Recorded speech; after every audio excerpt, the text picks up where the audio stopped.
آمد اسلام سے قبل عرب و عجم کے لوگ مختلف عقائد اور نظریات کی بنا پر عبادت کرتے تھے۔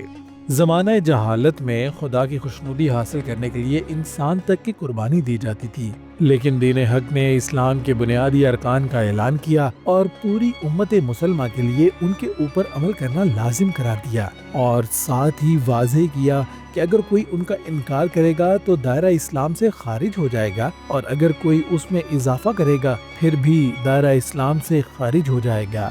حج اسلام کا 5واں اور آخری رکن ہے۔ مسلمان مکہ مکرمہ جا کر بیت اللہ کا طواف اور مکہ مکرمہ کے مقدس مقامات پر حاضر ہو کر حج کے مناسک ادا کرتے ہیں۔ اس موقع پر تمام عالم کے مسلمان بارگاہ ربی میں حاضر ہو کر باہمی اخوت کا مظاہرہ کرتے ہیں۔ عالم اسلام کے مسلمان حجاز مقدس کی سرزمین پر لبیک اللہم لبیک کی صدائیں بلند کرتے ہیں۔ مسلمانان عالم کو اس مساویانہ اجتماع سے پیدا شدہ عملی مساوات کے نمونے کو سامنے رکھ کر اپنی پوری زندگی میں اسی مساوات اور باہمی برابری کا درس ملتا ہے۔ اسی بنا پر شریعت اسلامی نے کعبۃ اللہ کو سارے انسانوں کا قبلہ قرار دیا۔ حدیث مبارکہ سے ثابت ہے کہ کوئی نبی دنیا میں ایسے نہیں گزرے کہ جنہوں نے اس قبلے کا طواف نہ کیا ہو، اور ظاہر ہے کہ جب سارے انبیاء بیت اللہ کی عظمت اور اس سے عشق و محبت کرتے نظر آتے ہیں۔ حج کے موقع پر جب پورے عالم اسلام میں مسلمان اکٹھے ہوتے ہیں تو ایک دوسرے کے مسائل سے آگاہی ہوتی ہے اور اسلام کی اشاعت میں حائل رکاوٹوں کے خاتمے کے لیے کام کرنے کا موقع ملتا ہے۔ خلفائے راشدین کے دور میں حجاج اپنے ساتھ فروخت کے لیے سامان بھی لاتے تھے۔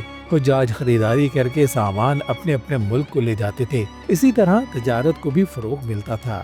خلفائے راشدین کے دور میں حج کے موقع پر باقاعدہ طور پر ایک کھلی کچہری لگتی تھی جس میں گورنرز اور دیگر عہدیداروں کے خلاف رعایا کی شکایات سنی جاتی تھیں۔ اگر کسی کے خلاف کوئی شکایت ملتی تو فوراً اس کے خلاف کارروائی ہوتی تھی اور رعایا کو فوری انصاف ملتا تھا۔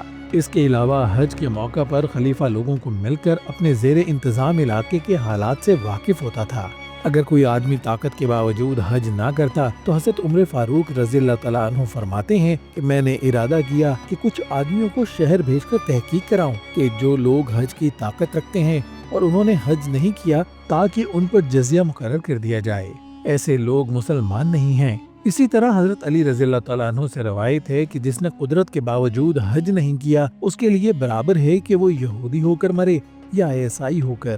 دین حق کی عبادات میں خوبصورتی کے ساتھ ساتھ ہم آہنگی بھی ہے۔ حج اسلام کی خوبصورتی کو ظاہر کرتا ہے اور خطبہ حج مسلمانوں کے لیے ایک سال کا چارٹر ہوتا ہے جس میں بیان کیا جاتا ہے کہ زندگی کو کس طرح خوبصورت بنایا جا سکتا ہے۔